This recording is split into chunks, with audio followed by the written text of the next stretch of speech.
নমস্কার। মকর রাশি, মকর লগ্ন মানসিক দিক থেকে মৃদু অস্থিরতায় ভুগছেন এবং সবচেয়ে বড় সমস্যা হচ্ছে ফ্রেন্ড সিলেকশনে গন্ডগোল করে ফেলছেন। ভাবছেন জীবনে এই মানুষটা আসার পরেই আমার জীবনে বিরাট উন্নতি হচ্ছে, কিন্তু ঠিক 1 মাস 1.5 মাস পরেই বুঝতে পারছেন উফ, কেন এই মানুষটা আমার জীবনে এলো। আপনি কিন্তু রাহুর নেগেটিভ প্রভাবে পড়েছেন। বিজনেস করতে চলেছেন, মনের মধ্যে হিউজ কনফিউশন। কোন বিজনেসটা করব? আমি কি মাছের ব্যবসা করব? আমি কি ক্যাটারিং এর ব্যবসা করব? আমি কি একটা ছোট খাবারের দোকান করব? নাকি কাপড় চোপড়ের ব্যবসা করলে ভালো হবে? অনলাইন করব না অফলাইন করব?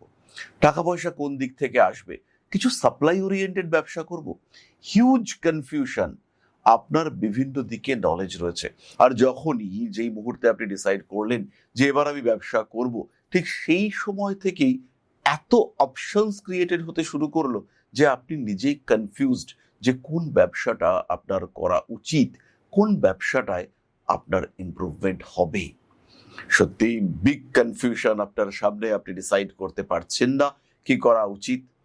এর কারণ কিন্তু একটাই, রাহুর নেগেটিভিটির মধ্যে আপনি রয়েছেন।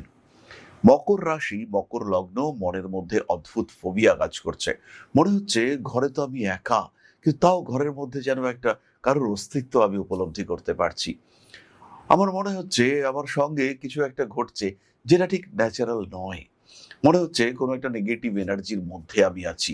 মনে হচ্ছে আমার চারদিকে একটা ডার্ক এনার্জি কাজ করছে। যেমন ডার্ক ম্যাটার হয়, যাকে দেখা যায় না কিন্তু তার অস্তিত্ব রয়েছে। ঠিক সেইভাবেই যেন একটা ডার্ক এনার্জি সার্কেলের মধ্যে, কোনো একটা স্পেলের মধ্যে আমি রয়েছি। কেউ যেন আমার দিকে তাকিয়ে আছে। আমি একা ঠিক নই। এরকম অদ্ভুত অনুভূতি যদি আপনার হয়, সেই ক্ষেত্রে অবশ্যই আপনি রাহুর প্রভাবে আছেন আর আপনার জন্মকুণ্ডলিতে রাহু নেগেটিভ সিচুয়েশনে আছে।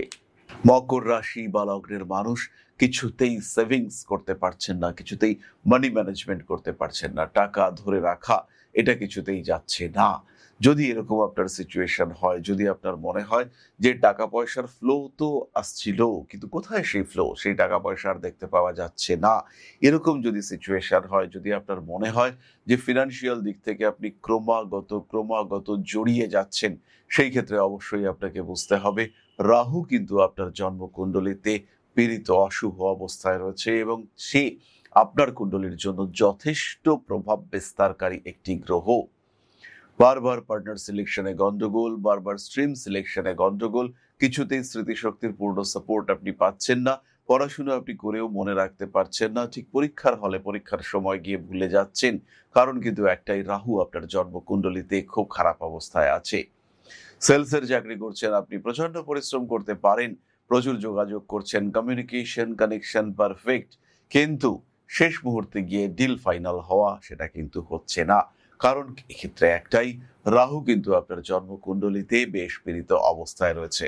ছোট ভাই, ছোট বোন, এদের সঙ্গে সম্পর্ক তো খুব ভালো ছিল, হঠাৎ করে কি হলো, কেউ আর আপনার সঙ্গে কথা বলছে না, সবাই আপনাকে এড়িয়ে চলার, অ্যাভয়েড করার চেষ্টা করছে। কারণ কিন্তু সেই একটাই, রাহু কিন্তু আপনার জন্মকুণ্ডলিতে বেশ পীড়িত অবস্থায় রয়েছে। রাগ, জেদ, তেজ, অস্থিরতা, উগ্রতা ইত্যাদি আপনাকে ক্রমাগত গ্রাস করতে চাইছে। কাজের কাজ ভুলে যাচ্ছেন আপনি। সকালবেলা বিয়ে বাড়ি থেকে ফিরে এসছেন, কানের দুলটা ড্রেসিং টেবিলে রেখেছেন, রেখে ফিরে এসে দেখলেন ড্রেসিং টেবিলের উপরে রিংটা নেই। কোথায় কোথায় কোথায় প্রচুর খোঁজাখুঁজি করছেন, আপনার কিছুতেই মনে পড়ছে না। আপনি জানেন, আপনি নিশ্চিত ড্রেসিং টেবিলের উপরেই আপনি রিংটা রেখেছিলেন, কিন্তু সন্ধ্যাবেলা দেখতে পেলেন না, ড্রেসিং টেবিলে নয়, আপনি ওয়াশরুমে গিয়েছিলেন, বাড়িতে ঢুকেই পা ধুতে গিয়েছিলেন, সেই সময় কানের দুলটা খুলে যেখানে সাবান রাখা হয় সেখানে আপনি তাকে রেখে এসছেন এবং সেখানে আপনার খোঁজার কথা একবারও মনে পড়েনি। ইতিমধ্যে আপনি অনেককে ভেবে নিয়েছেন যে এই মানুষটা আপনার বাড়িতে চুরি করতে পারে, এই মানুষটা এসেছিল, কারা কারা এসেছিল, কারা কারা ঘরে ঢুকেছিল, তাদের কমপ্লিট লিস্ট রেডি হয়ে গিয়েছে। এবার তাদেরকে বা তাদের উপরে সন্দেহ চাপিয়ে দেওয়ার পালা। কিন্তু তখনই সন্ধ্যাবেলা আপনি দেখতে পেলেন যে না, ওয়াশরুমে আর কি কানের দুলটা রয়েছে, কেউ নেয়নি, আপনি আপনার ভুলে, মনের ভুলে ওখানে রেখে এসেছেন। তখন কিন্তু আপনার কাছে পরপর ঘটনাগুলো মনে পড়ে গেল, কিভাবে ধাপে ধাপে আপনি জিনিসটাকে রেখেছিলেন সেটা আপনার চোখের সামনে উঠে এলো। খেয়াল করুন, জীবনটা কিন্তু আপনার, তাই এই ক্ষেত্রে সঠিক সিদ্ধান্ত আপনাকে নিতে হবে। একটা প্রপার ডিসিশন হতে পারে একটা আপনি পোখরাজ পরলেন, হতে পারে আপনি একটা সিট্রেন ব্রেসলেট এবং তার সঙ্গে একটা 5 মুখের রুদ্রাক্ষের মালা পরলেন, হতে পারে এটাও যে আপনি বুধের জন্য একটু সাপোর্ট নিলেন, গ্রিন অ্যাভেঞ্চুরিন ব্রেসলেট এবং তার সঙ্গে একটি 7 মুখের রুদ্রাক্ষ। প্রত্যেকটি মানুষের সাপেক্ষে এই রেমেডি চেঞ্জ হবে। এই রেমেডিগুলো প্রত্যেকটি কিন্তু এই রাহুর নেগেটিভিটিকে কমাতে পারে। এবং এই যে ভুলের ওপরে আপনি রয়েছেন, বারবার সমস্যা আসছে জীবনে, জীবনটা মনে হচ্ছে বেশ জটিল, সেখান থেকে বেরিয়ে আসা এটা কিন্তু মারাত্মক কঠিন কিছু নয়। নিজেকে এখান থেকে বার করে নিয়ে আসতে পারবেন আপনি।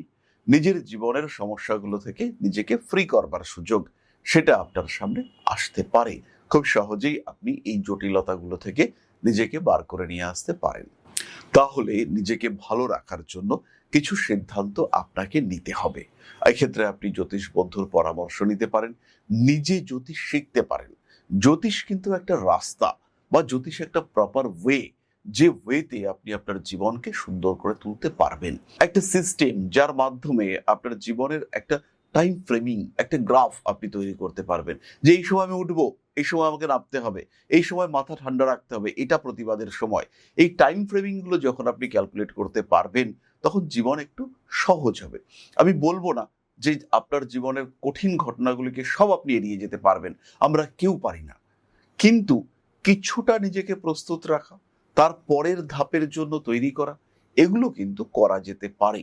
সুতরাং জীবন অতটাও কঠিন নয়, ভালো থাকা যায়। আপনি ভালো থাকবেন, মা আদিশক্তি আপনার সঙ্গে আছেন। জয় মা আদিশক্তি। নমস্কার।